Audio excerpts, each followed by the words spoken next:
We just arrived at Shisui Hotel, Nara. If you want to travel here in Nara, this hotel is very convenient and surrounded by World Heritage Sites. So this room of ratification has been preserved as it was in those days.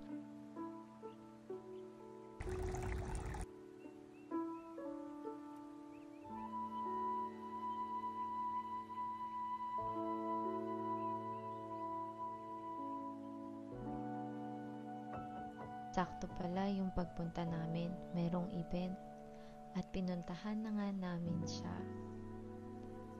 Imot-imot muna ako. At ito na nga, when I saw that temple, I felt like I'm living in the anime world. Abangan ang susunod na travel namin dito sa Japan.